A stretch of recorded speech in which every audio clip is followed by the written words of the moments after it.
How did you enjoy the date? Eating at the restaurant and then walking around Centennial Park? I enjoyed it a lot. In fact, when I came home from the date, I told my mom, so she asked me how it was. I said, "Oh, I just met my husband."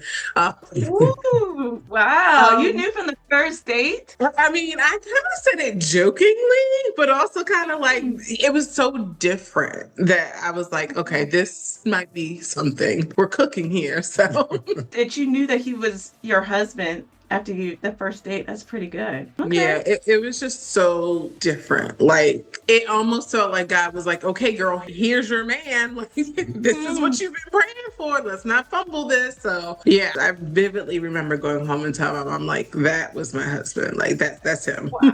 Kendra was done with dating, done with inconsistency, done with men who showed up one way online and completely different in person. She was actually about to delete the app. Andrew had already messaged her. She didn't even see it. 2 weeks after Andrew sent the message, she responded, not expecting much, just another conversation, just another maybe. But when they met in person, something happened. After brunch, after a walk around the lake, after one single first date, Kendra went home and told her mom, I just met my husband. 4 months later, he proposed. But this isn't just a fast engagement story. This is a story about blended families, 6 kids, unimaginable loss, grief that hit again and again and again, and a love that didn't break under pressure. I'm Dee Dee Patterson, and on this channel, I share real stories of couples who found lasting love on dating apps because I want you to believe that love is still possible for you. Kendra and Andrew's story is proof that when you know,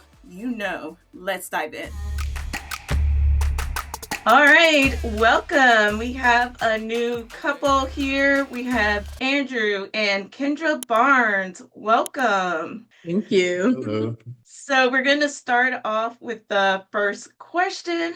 What do you guys both do for a living? Do you want to start, Kendra? Sure. So I was an occupational therapist at a geriatric hospital for about 7.5 years. I actually recently resigned back in August to be a stay-at-home mom and focus more on our toddler boys. Nice. That's good that you're able to be a stay-at-home mom. Okay. What about you, Andrew? What do you do for a living? I'm a senior operations director for a property management company. So I pretty much make sure that all of the sites are doing what they're supposed to do day to day. Nice. Great. And this has nothing to do with the interview, but I love you're wearing Commanders and you're wearing Ravens to show a divided house in this Yeah, DC area. I see. Okay. it works So because how they're in long two have different conferences. Oh, okay. So do you still cheer for the Ravens and then you cheer for the no Commanders? No? I do cheer for the Ravens when they're playing. Yeah. I cheer for Okay. him. Okay. All right. That's good. So how long have you guys been married? We've been married 6, almost 7 years. It'll be 7 years in April. Nice. Okay. So 7 years in April. And then what site did you meet on? Black people meet. Black People Meet. Mhm. Okay.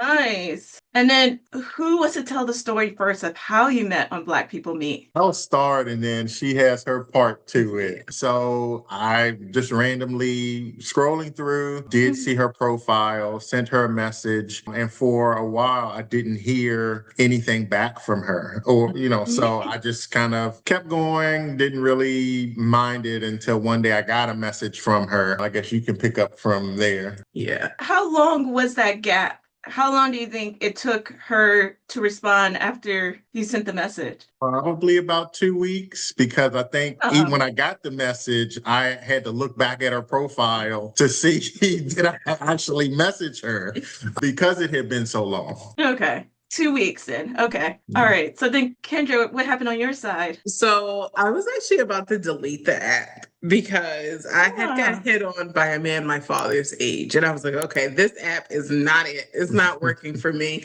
So I hadn't really been active on it. And then I saw his profile and I was like, okay, he's closer to my age. So I can respond to this. Okay. So did you see his message when he first sent it, or you didn't see it? I didn't see it. Mm-mm. Interesting. This is for people who like they don't hear from someone, they think that they're like, I guess, rejecting them. It could be they hadn't seen your message yet. That's Oh good. yeah, Yeah. 1,000%. Okay. Okay. So you saw That's why his it's important to message. have your notifications on. Yes. Oh, okay. Were your notifications not on, Kendra? Nope. No, okay. So you didn't have notifications on. Okay. And then do you remember, Andrew, what your message was to her, to Kendra? Don't remember what the message was. Probably something generic. Hey, you're in my area. I'd like to see if we can maybe talk and see if we have a connection and maybe see where it goes from there. Probably something Okay. generic like that. Okay. Okay. So then, Kendra, you responded to his message. Do you remember what your response was? I don't, but it was probably also generic. Just, hey, yeah, I'm Kendra, blah, blah, blah. Because honestly, I probably went in like, oh, this is just going to be another dud.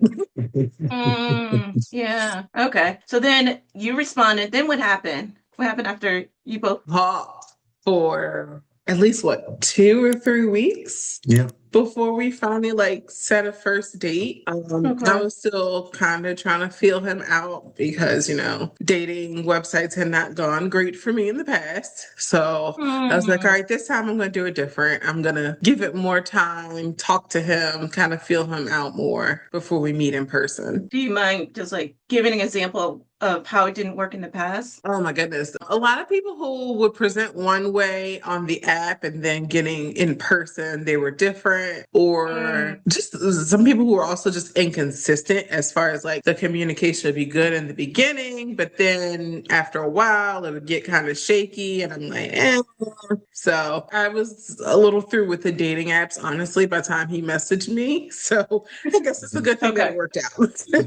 Good. Okay. Yeah, a lot of women probably deal with the inconsistency and it's starting hot at first and then slowing down. So, Andrew, when you saw Kendra's profile, what about it made you send her a message? Do you remember what you liked about her profile? I remember she was very attractive, but I think the second thing that jumped out to me was a lot of her pictures involved family. So she has a Hmm. son from a previous relationship. I have children from a previous relationship. So Okay. the family aspect was definitely very important to me. So to see her with her son and with, her niece and just different family members really kind of helped, really make me think about that aspect of it and that she, presented herself as a family person. So it was definitely worth reaching out. Nice. And then, Kendra, what did you like about Andrew's besides that he was around your age? What else did you like about Andrew's dating profile? The beard drew me in.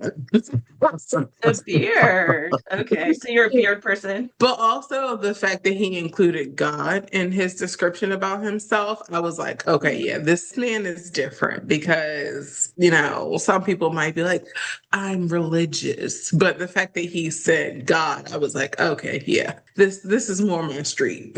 Nice. Okay, that's good. Okay, so then what happened on the first date? You said you guys talked for like 2 or 3 weeks and then you went on a date. Where did you guys go on your date? So it was a two-part date. So the first part was we went to lunch or brunch on a Sunday at the Stafford Grill in Columbia. And then once we finished there, we went to a park and kind of walked around the lake that was there and just talked and just really kind of got to know each other in person. Right? Was it? Yeah. Centennial Okay, Park. I couldn't think of the name Oh, of it. Yeah, Centennial Park. Centennial Park, Yeah. which is not that far from the restaurant in Columbia as well. Nice. Okay. Yeah, since I'm from the DMV area, I know where all those places are. So, Yeah. yeah.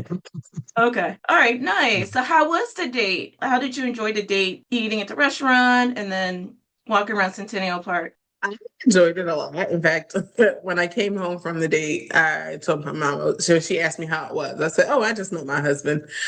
Ooh, wow. You knew from the first date? I mean, I kind of said it jokingly, but also kind of like it was so different that I was like, okay, this might be something. We're cooking here. So, but just the flow of the conversation, just how easy it was. Like, you have those first date jitters, but it was like once we kind of sat down, started talking, I kind of relaxed and I was like, okay. And then the fact that like after brunch, I wasn't like, okay, bye. Like I was like, hey, let's go to the park and walk and talk some more. And then we like actually literally planned our second date while we were in the park. Wow. Yeah. And Nice. we have been together at least every weekend. Yeah. Good. Literally from the time of our first date through our relationship, every weekend we spent together. She was either at my Nice. house because I had my own apartment. She was either at my house for the weekend or I was at her house and, we were doing something. So literally we spent every weekend from there together until we moved in together. Wow. So I always ask this question, was it love at first sight? So for you, Kendra, was it love at first sight when you first saw him? When you first saw Andrew? You say so. Or You said strong yes like. Yeah. or strong like? Okay. The beard. What about a beard? Okay. What about you, Andrew? Was it like love at first sight when you first saw her? Definitely was. Definitely. Wow. Yeah. I love this. That you knew that he was your husband after the first date. That's pretty good. Yeah, Okay. it was just so different. Like it almost felt like God was like, okay, girl, here's your man. Like this is what Mm. you've been praying for. Let's not fumble this. So yeah, I vividly remember going home and telling my mom, like, that was my husband. Like that's him. Wow. Okay. And you said he was so different. What was different about him that you just kind of knew this was different from the other men? So the consistency, I will say, like even when we were just texting and talking on the phone, the consistency was definitely something that I had not Mm-hmm. had when I tried dating website. And then, like I said, his faith. And just when we would talk on the phone and we would have conversations, like he would include God in it. So I think that was another thing that was like, okay, like this is it. Nice. So after that first date, you said that you guys pretty much saw each other every weekend after that. How long did it take for you guys to be exclusive? To decide, yep, it's us, we're So exclusive. we were From the jump. our first date was in August. We became exclusive in October. Okay. Yeah.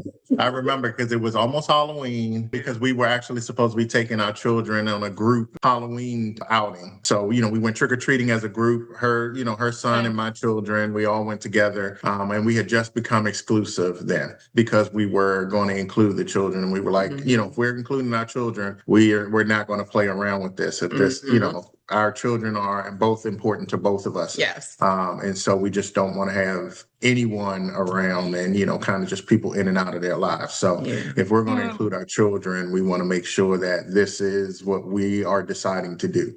Yes. Nice. I am very much a mama bear, so I don't think my son met anyone I was seeing other than Andrew. Wow. Yes. Okay. And even if he did like perhaps cross paths with one of them, this is just somebody. Like you don't need to know who this is. Like Andrew is actually the only other father figure that my son has had. So Wow. How old is your son now? he will be 14 in August. Okay. So he was about 7 when you guys met, or how? I think No, because we met in 17, so he was 5. Yeah. Oh, he was 5. Okay. Mm-hmm. Okay. And then for you, Andrew, how old are your kids now? My daughter is about to be 21. And then I have a 18-year-old, I'm sorry. And then He'll be 14-year-old later this month. Yeah. Okay, so you had 3 and Kendra had 1, and you guys became one big family. Okay. Yes. Good. And added 2 more to the bunch. Yes. Oh, and you have 2 more kids now. Yes. Oh, wow.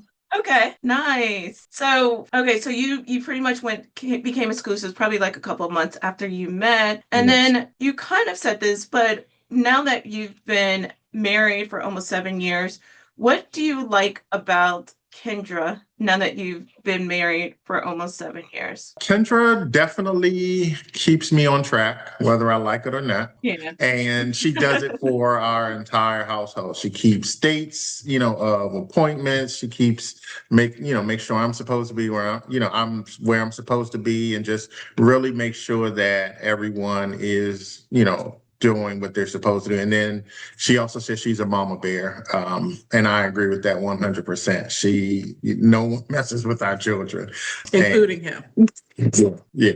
So those are things that definitely stand out about Kendra the most to me. That's good. So there's 6 in all. I was just trying to do the math in my head. Yes. Is there 6 kids? Yes. Okay. Yes. Okay. And then are the older ones still in the house, or is anybody out of the house? Are all There's 6 one that's still? out of the house. Our 18-year-old is out of the house. And your 14 Okay. year old. Yeah, oh yeah, and my 14, yeah. Okay. So there's Yeah. 4 who live in the house with you guys. Yes. Okay. Nice. Sounds like all 6 though.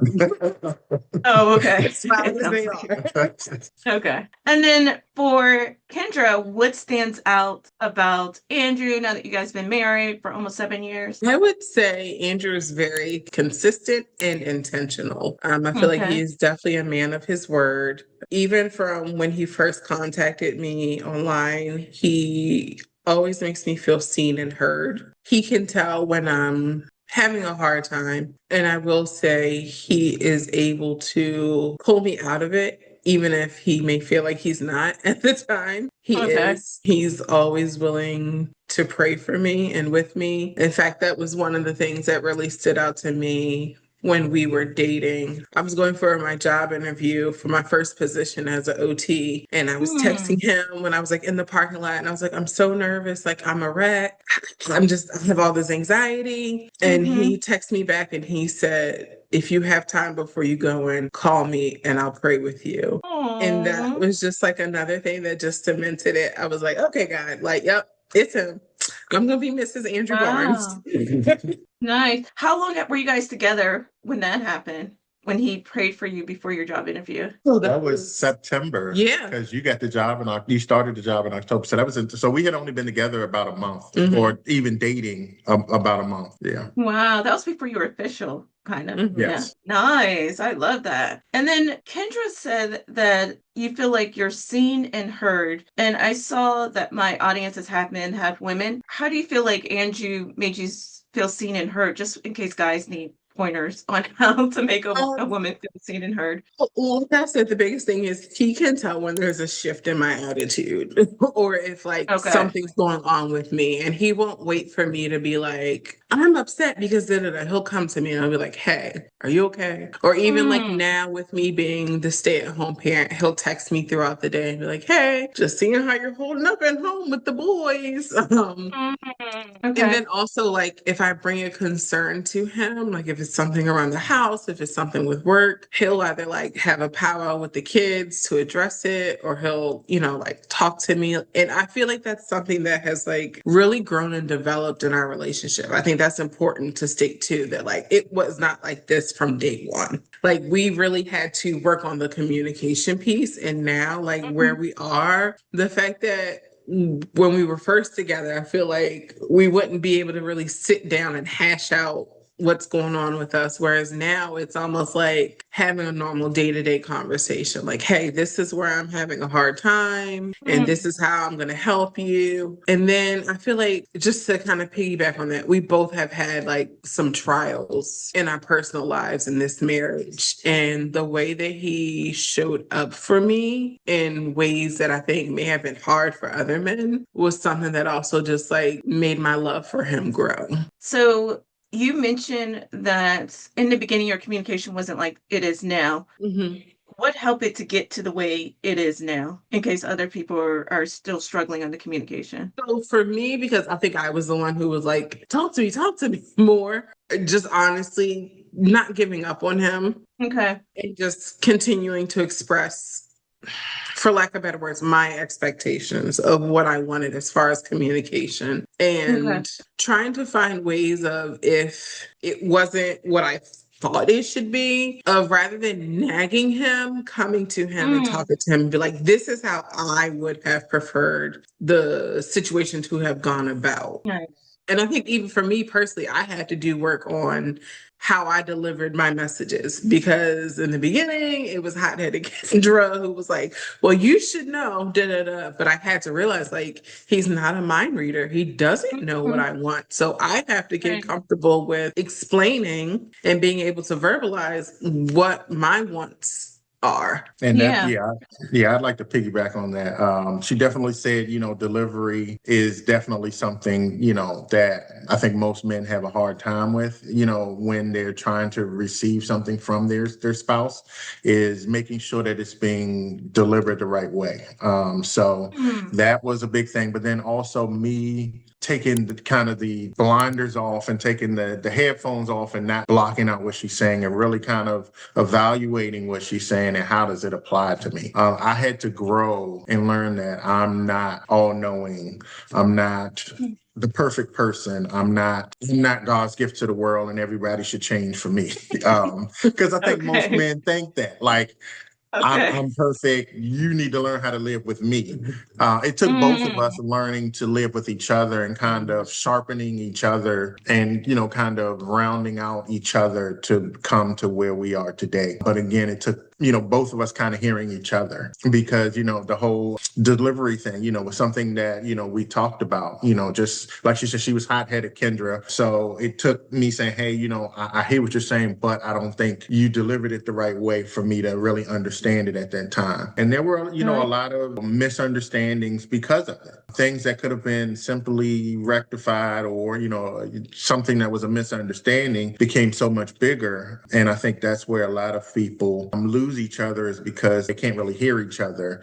And the situation blows up bigger than it is. And sometimes people just can't come back from that. So it really takes self-reflection and then also looking in yourself and saying, is this the person that I want to be with? So I need to make some sacrifices. And then looking at that other person and seeing them make sacrifices, you're saying, okay, we're in this together because we're both making changes. Good. Yeah, that's a lot of really good stuff for couples to hear about the importance of hearing each other and delivery of how you express yourself to the other person so that they can hear what you're saying to them. I like it. And it sounds like, Andrew, you stepped up your game as in getting to where she needed to you to be as far as communication. And then Kendra, you got better with your delivery. So I love all of that. Yes. Really good. We talked about how you went on your first date, you got it exclusive in October. After that, how long did it take you to get engaged and then married? Engaged on Christmas Eve of that same year. So we became exclusive in October, engaged in December. So August. So was that like 5 months or 4? 4. Okay, so 4 months after you met, you got engaged. Wow. Yeah. And then to get married, how soon did you get married?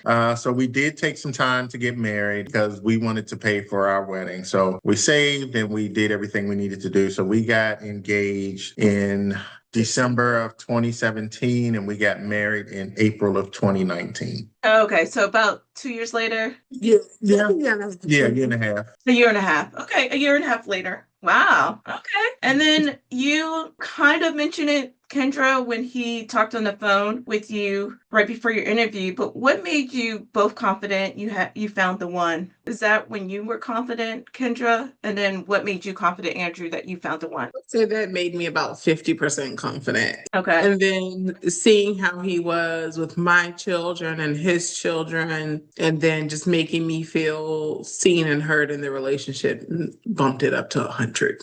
That's fair. What about you, Andrew? For me, it was kind of the same thing, seeing how, she interacted with her son and my children definitely helped. And then just our connection and just how I really can't even say something other than connection. Like our connection was so strong. Just, how we were able to spend time together consistently, and not feel like we were in each other's space too much or anything. We really felt just that strong connection and wanting to be around each other was something that was different. A lot of times you can spend a lot of time with someone and then after a while you're bored with them or you feel like you are feeling crowded and not enough space. I didn't feel that way about her at all. That there kind of let me know that this is someone who I want to be around for a long time. Okay. And then I guess that was the reason you were sure about proposing to her after 4 months of knowing her, right? Yes, yes, Okay. absolutely.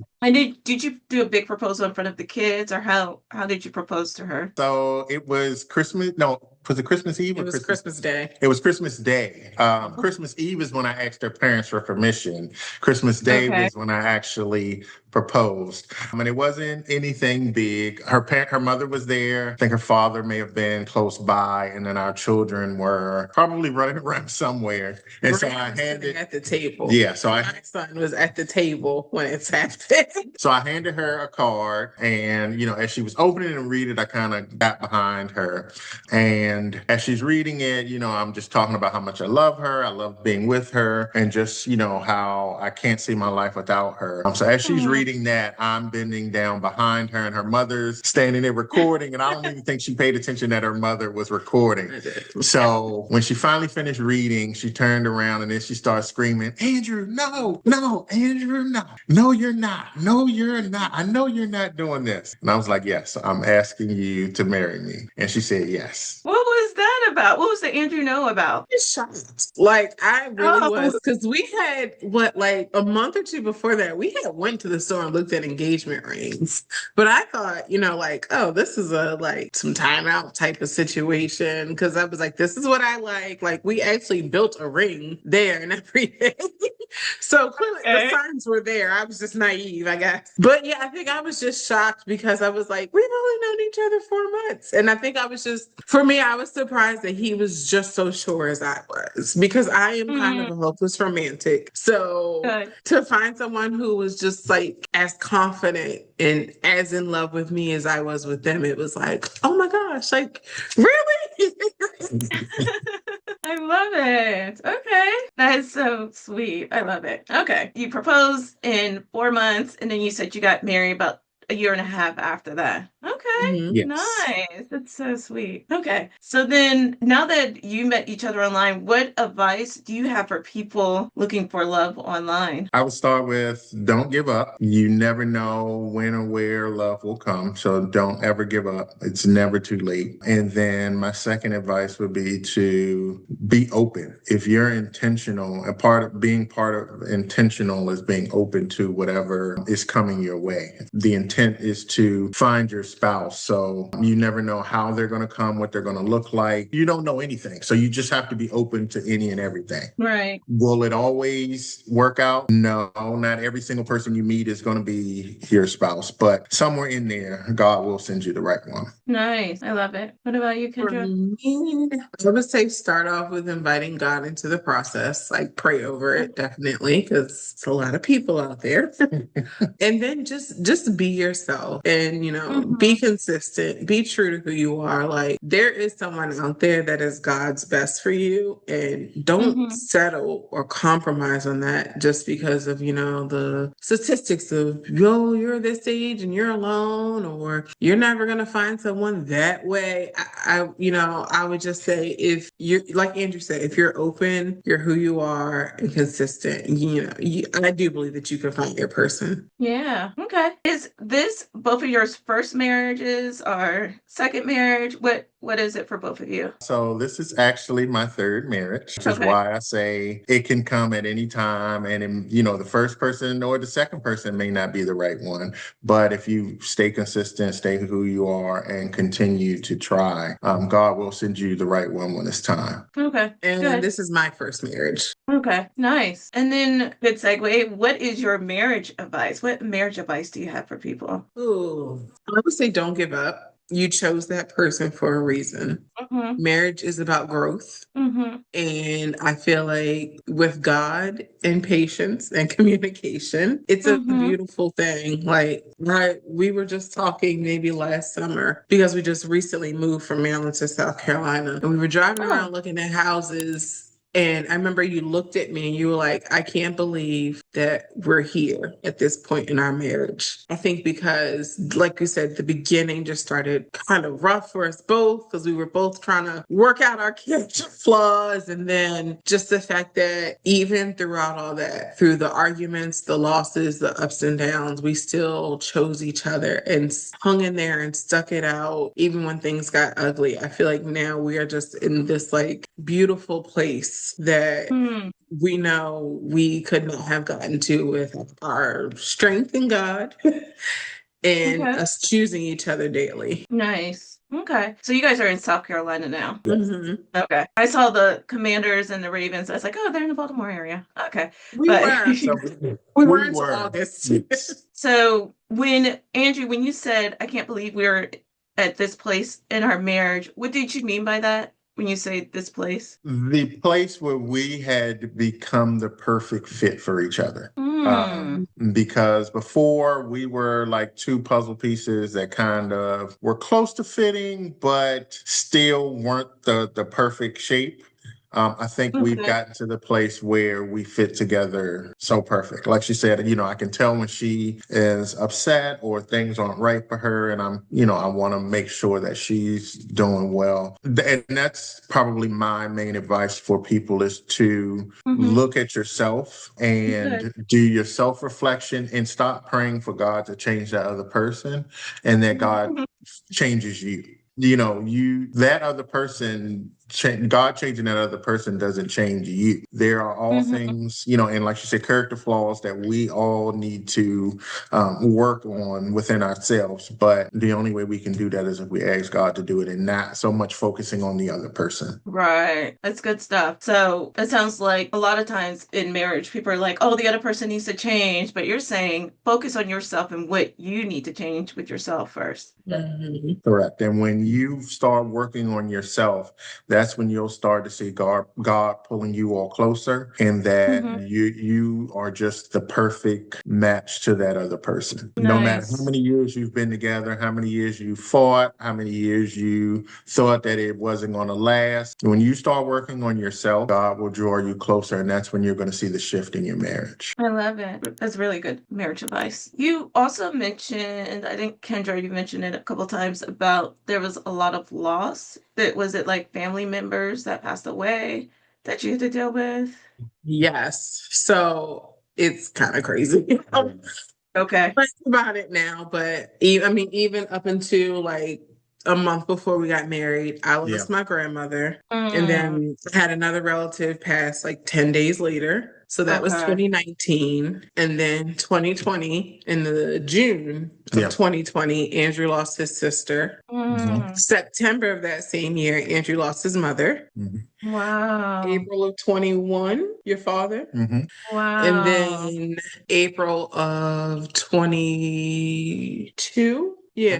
21. No. My mom. Oh yeah, 22. And then April of 22, I lost my mom. Oh, Wow. I'm That's a sorry. And then I'm lot of missing one. people. My oldest son, his father passed, my son from previous relationship, his father passed in February of 2020. So Wow.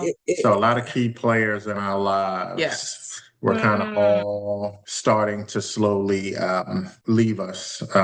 Yeah, in a very short amount of time. In 2 years, we lost. Well, how many people is that? Probably about 7 people. And that's not even counting wow. like aunts and uncles and Yeah. stuff. So it was just a Mm, lot. And honestly, seeing your partner go through grief and then also mm, going through grief yourself is a true test of marriage. Like Absolutely. I can remember when I lost my mom, I was a wreck. And we also found out that I was pregnant, what, mm. in February? Which, yeah.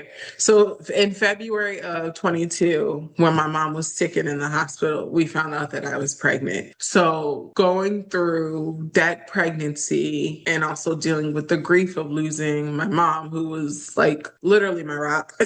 And then also Right. navigating because our son, our firstborn son together, he was like 1. Yeah, he had just turned 1, and he was having like medical issues. So just having like Mm, a special needs infant, losing your mom, finding out you're wow. pregnant again, it was just Yeah. so much that I was going through and a dark time for me. And just the fact that Andrew just like showed up for me and prayed for me when I did not want to talk to God because I was just so angry. Like the fact that he was my rock during that time, like there, I love this man. Like, Oh, this is that's man good. Savannah, and I'm gonna stick beside him. I love it. And so that's how you got through it, is just leaning on each other during those Oh tough yeah. times where there's so much loss. Absolutely.